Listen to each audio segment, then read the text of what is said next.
We have, so ladies and gentlemen, Tapeworm, give them a round of applause.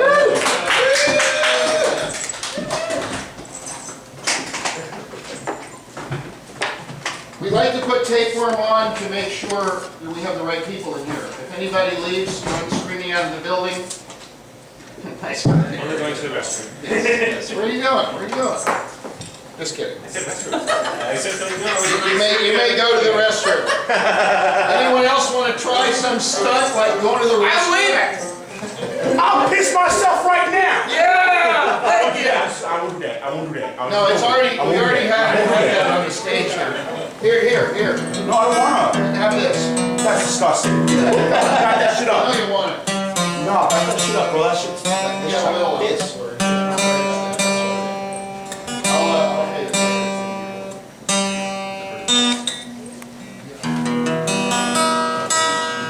Okay.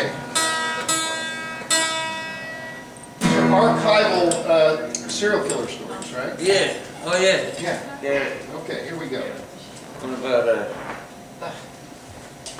Alan Leisure, the Okay, let's Canadian serial killer? little guitar. I think that's his name. Does that sound okay? And mics up. Oh yeah.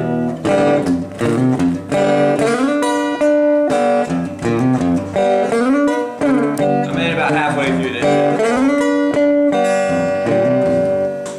Can I escape? Okay. All right, everybody, Tapeworm. Give him a round of applause. Alright, today, gotta look at the notes.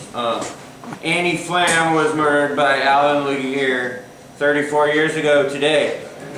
She was 75 years old. Is that on? She's the grandma of the song. I just changed the words. Is it? That mic I is don't know, that might not No. need to be on. The other microphone. I'll try it. Check. The other microphone in the other stand. That's what I was using.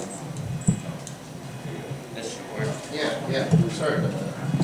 Here, you might want to use your safety rag. Yeah. The other mic. Cool. Greg. Okay, now we're cooking. Alright. We have the highest tech here at the show, everybody. You're so high.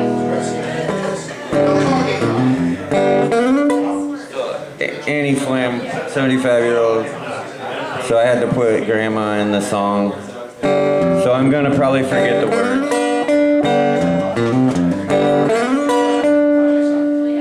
Incarcerated for murder and rape, although the end was nowhere near. Transferred to a hospital for an infection of the ear. He picked a lock on his handcuff, he stole a car and disappeared. The story of Alan Lingier is more than you may want to hear. He resumed his reign of terror, blood washed away the tears. Gun sales went way up and they canceled Halloween that year. Grandma got run over by a sociopathic reindeer. The story of Alan Lingier, more than you may want to hear.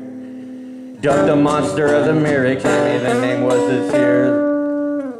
The jig was up, he saw the RCMP in his rear view mirror. This time the penitentiary they put him in was more secure. Well, that's closer than I thought. So Lizzie Borden died 96 years ago Thursday, and Andreas Pandy was born 96 years ago Thursday. The mystery is, did Lizzie Borden kill her folks? And also, was Andreas Pandy really Andreas Pandy? Because I think his relative killed him and took his place and became a serial killer. So we know Andreas Pandy as a serial killer, but really, was he even the real Andreas Pandy? And is there such thing as reincarnation? Could Lizzie Borden has been the? Could it be the? You know, I don't know. Fuck it. So I'm gonna play those two. The mystery. I remember the words.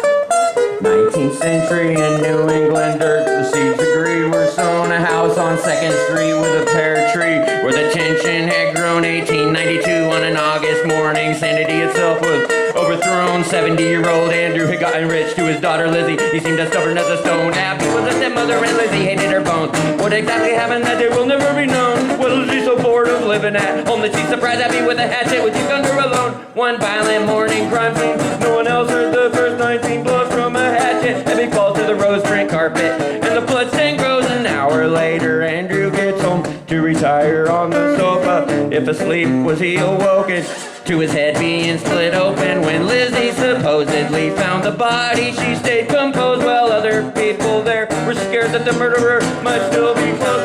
As it happened that day, most of the police were at a picnic off the coast, and now a crowd gathers around the house. More evidence was lost. Lizzie claimed brown paint had stained her dress into the flames. She tossed it. Bribes and payoff were discussed until detectives were exhausted. Uncle John was followed by a mob, nearly accosted. When his alibi checked out, there was no doubt he was across Fall River. Lizzie claimed she was out in the barn up in the loft, but there was no footprints in the dust.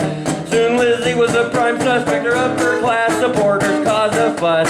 When she was put in cuffs, her escort into the court was the Reverend Buck. Now she had the judge's trust when the judge states his opinion to the jury. Justice is corrupted. Lizzie was found not guilty by this circus. The court had become out. Who killed him? Was it William Andrews' illegitimate son? Did Lizzie cover for her half-brother when she saw what he had done? The mystery only grew when he was found dead in 1901. The truth untold, the house was sold. Lizzie grew old spending the money.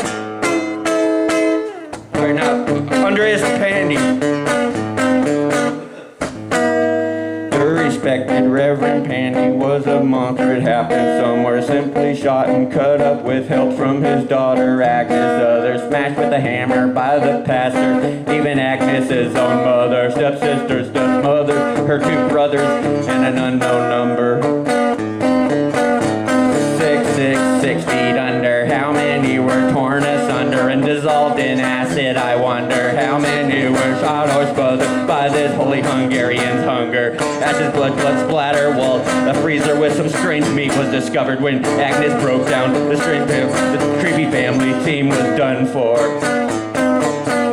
666 feet under. When detectives check interconnected cellars beneath the Reverend's house, beyond belief, amidst the burned up bones and teeth, the real Pandy had long been since deceased, replaced by this identity thief. Whoever this was all about Jesus. I wonder where he went for his final sleep. 666 feet deep. All right, so no connection there. Oh, so I'm wearing purple for Heather Heyer. Today is Heather Heyer's birthday. We should remember Heather Heyer. She was the one that got ran over by the bonehead in Charlottesville, and she died a few years back. So on Memorial Day, let's just rename it Heather Heyer Day and wear purple. Yeah. Folks, so your Chuck's got some purple. So if you don't got purple, you get pinched. And fuck St. Patrick, too. I want to say that. Oh, but that was fucking awesome, the hurdy-gurdy. Yeah. Hell yeah. I got one more. Okay, this is gonna get kind of weird here, but it's Walking Jim Stoltz turns 70 years old next Thursday, and so I'm not gonna be here next week because we gotta go down to Tampa to drop Angie's daughters off on airplane to go to Vegas to visit their dad. So I won't be here, but I'll be in a fucking hotel room watching Cartoon Network all night, so you can be happy for me. All right, but Walking Jim Stoltz turns 70 next week, so this has kind of become my theme song for the community service I've been doing. The most beautiful spot in the whole wide world, the people come to see.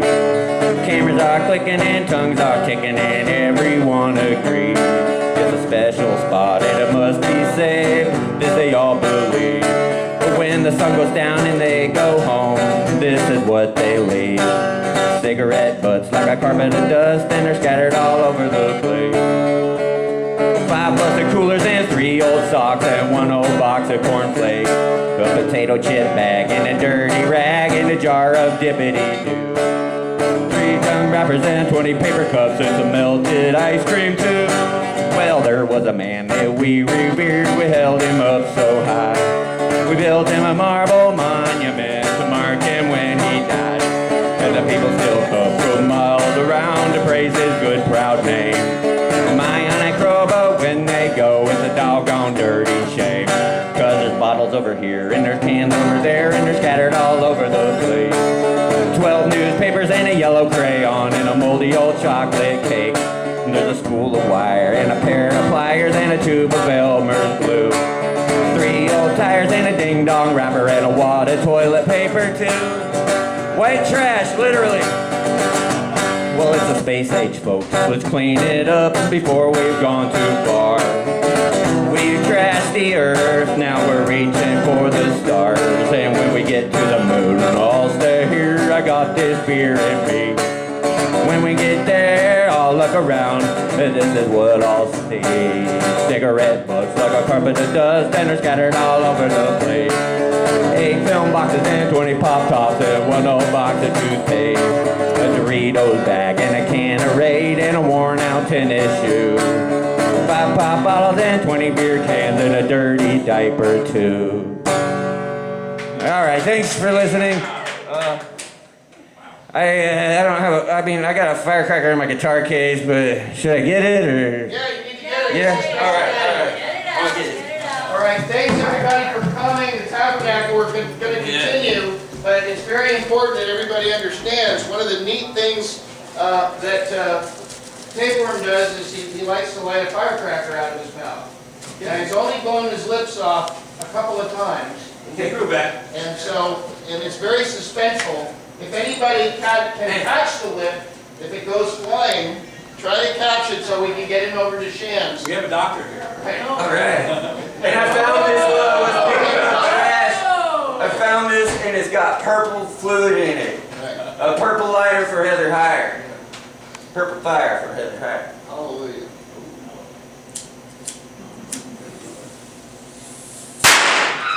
All right. Hey! Oh, I hit my leg.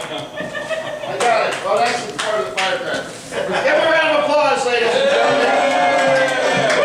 Oh, sorry about that. Yeah, I'll get it. I can squeeze in there. That was excellent. Oh my God, that was excellent. Thank you very much. Thank you very much. By the way, Thank you, Tom. yeah. All right, now we've got the smell of the firework in the house. I do want to say, ladies and gentlemen, we did, as you may have noticed, lose a couple of people on that one. So, what I would encourage so that Joey has a great night is everybody drink twice as much to accommodate for the drinks that they weren't drinking, that they're not going to probably ever drink in here again. You know, I mean, we try to, you know, look, it's not the show for everybody. It's just not the show for everybody. Am I right, Reverend? Hallelujah. Remember when like 90 people used to come, and now look. So anyway, we're going to continue on with, oh my gosh, you're in for such a treat. I didn't even know he was a picker. He's a picker. A pecker. He's not, no, well, I mean, maybe at times, I don't know. He'll have to tell you that.